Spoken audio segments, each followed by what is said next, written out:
And we are back again. She is inspired to join Muay Thai and always been with her brother, so she would go out and play with him and his friends a lot when she was younger. He ended up joining boxing, which is the basics of Muay Thai. He ended up taking her to practice and she felt in love with the sport. It gave her confidence, taught her discipline and showed her how to be tough. And it's like a life lesson every day. Everyone, let's welcome Sarah Alabdalah, Muay Thai athlete and influencer. Sarah, welcome and good morning. Hi, good morning. How are you? I am doing well and we are glad to have you here in the show. First of all, let's tell the viewers, what is Muay Thai? Okay, so Muay Thai is a sport. It starts with the basics of boxing and then you progress. You use your 8 limbs, which is boxing and your knees, your elbows, you have clenches. It honestly teaches you discipline, confidence and mental strength. So the story of choosing Muay Thai, because I think this is coming from Thailand. Yeah. So in Kuwait, I think boxing is the easier way because as you said, you have to use a lot of things. So why didn't you just join boxing? Well, Sarah as a personality doesn't like to box herself. I started off with the basics, which is boxing. And then I progressed to kickboxing, tried out Muay Thai because I do visit Thailand a lot. Yes. And then I realized that I'm more into trying Muay Thai, which is something I took up on. And honestly, the fact that you can use more than just jabs, hooks, you know, and like... It's a creative. Yes. It's a creative way of fighting because I told you that I was in Thailand and I was at the gym and I saw these classes about joining Muay Thai to know the basics. Yeah. And let me tell you, our viewers, it's not an easy sport to join because you can get hurt a lot by only knowing the basics. So now you are a sport woman, like you are an athlete, but you are also an influencer. And this is actually our job. We know that it's tough, especially in the social media. So tell me, how do you combine these two? Well, I didn't really combine, more of it was 2 people that is me, you know what I mean? It was Sarah has 2 sides to her. It's not just an athlete and then you box yourself into being an athlete. No, I had the both sides and what I did was just combine them together. It was more of being me. That's it. But it's not easy, especially because if you join nowadays, if you join social media to share, let's say, recipe for some dish. So everyone is going to have bad review on you. So when you go and being a woman, it's an international case, which is going to a tough sport. How did you deal with that? Honestly, it was more of the transition for me from Germany to Kuwait to find the balance and how to enter the community and still be accepted in a way. But the community accepted me with welcome arms. So I combined fashion with the sports. So a lot of people actually came and questioned me like, how do you do that? You know, but it's just be yourself and do it. You know, just. I ask you this question because I am actually want to learn about how to combine between your job. Me as a TV presenter, when I go to the social media, they come to me and they ask me questions about presenting on TV.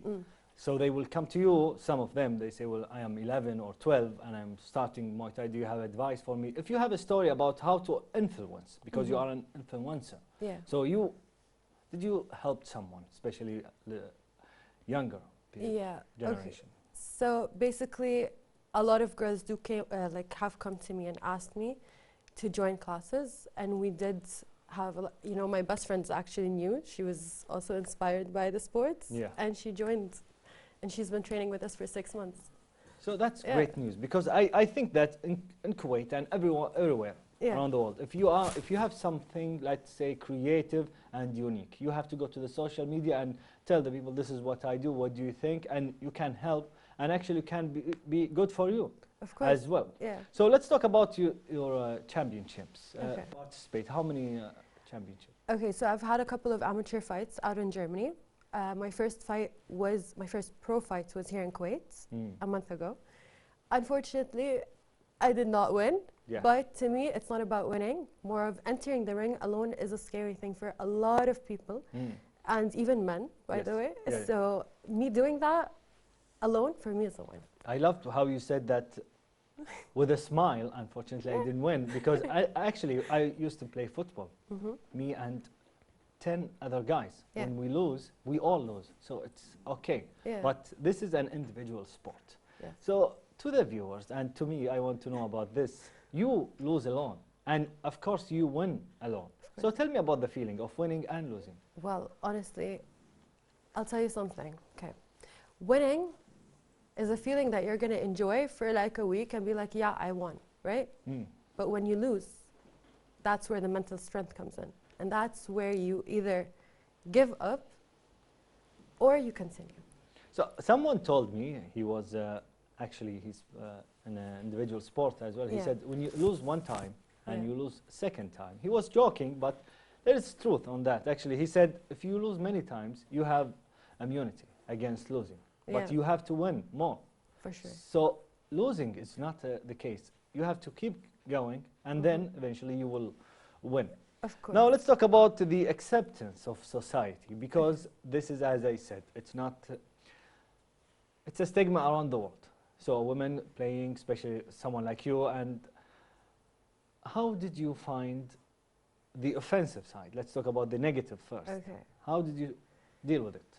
Well, for me, it was more of a transitional thing because I wanted to know how to incorporate that here in Kuwait. So coming from Germany to Kuwait, with the Muay Thai sport, you kind of have to find the respect at the gym because you're going to a male-dominated place. So you want the males, when you train with males, you want to be accepted.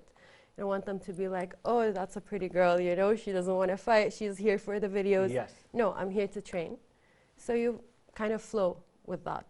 They have to see your skills Yes. first, and then they say, this is serious. Yes, exactly. You go to training on time, show them that you're here for the work, Yes. not for anything else.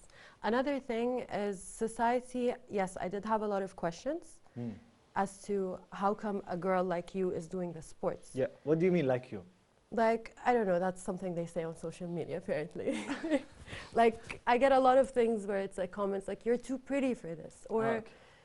No, Did that affect you negatively or positively? Because they are giving you a compliment. they are giving me a compliment, But did you like it or?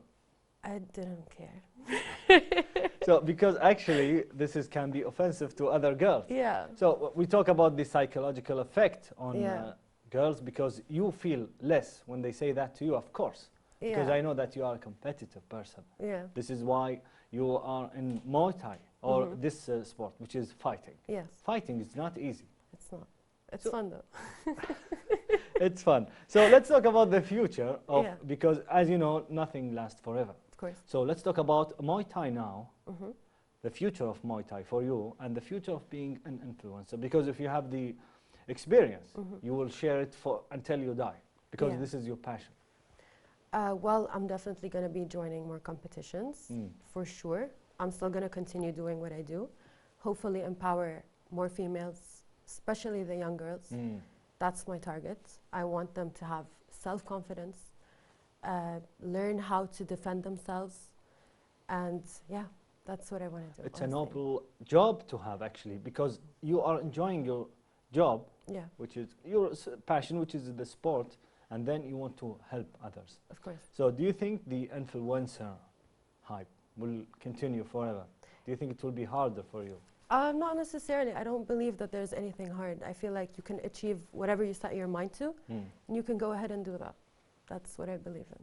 So when you, actually, when you, I ask you questions about Muay Thai, but I want to know the questions for me. Yeah. Because in this realm of knowing about how to keep going, especially when you are putting yourself out there, which Yeah. is on the social media, your face is there. So when you go to the supermarket, you go everywhere, they say, oh, this is Sarah, Yeah. the Muay Thai boxer.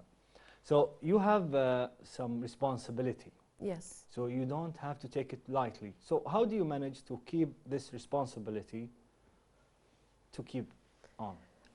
Honestly, I would say by being myself, by being as authentic as possible, because that's what people want to see. They do want to see you on your good days. They also want to see you on your bad days. As much realism as I can show, and that's how I feel like I can keep the balance and the responsibility. At the end of the day, I'm human. We all make mistakes, but I'm proud of whatever mistake I've done Yes. or anything that goes on. Yeah, since this is my last question, because this is the most important question. Yes. This is an individual sport. Yes. So it's all on you, the person. I'm not talking about Sarah, I'm talking about the sport. Yeah. Any other sport. Do you think because you are in another country we are not famous for Muay Thai, right? So do you think will affect being a champion, especially in Asia? Because the competition from Thailand or other countries is very severe. Yes. I do believe we still don't have a very big growing community here in Kuwait. So I hope to achieve that one day, that we have bigger events and become more worldwide and known about the sports, that it's available here in Kuwait. You need it to grow bigger. Yes, for sure. Why do you? Because then more people will be okay with the fact of joining it, you know? So you want to create the community? You want to be why not? Maybe I can be the one that does that. How is Muay Thai famous here in the GCC countries? Because I think this is something, I'm not talking about it's a taboo. Of course we have a lot of boxers here in Kuwait, female boxing and Muay Thai, other sports. So tell me about the reputation of Muay Thai and boxing in the GCC countries. Well, actually we have a very good reputation. We've recently started doing competitions more. We do have a competition, the Kuwait Olympic competition, that happens I think around twice a year. Yes. So we do have a reputation and a very good one, but it just started kind of being more accepted in the community, which is why more people are starting to join it. Yes. And I feel like more girls are also into it. And thanks to you, I think this sport will grow bigger and bigger. Sarah Alabdalah, thank you so much for coming to Good Morning Kuwait. Thank you for having me. You are most welcome. That was Sarah Alabdalah, Muay Thai athlete and influencer. Now we will continue Good Morning Kuwait, but after this break, stay with us.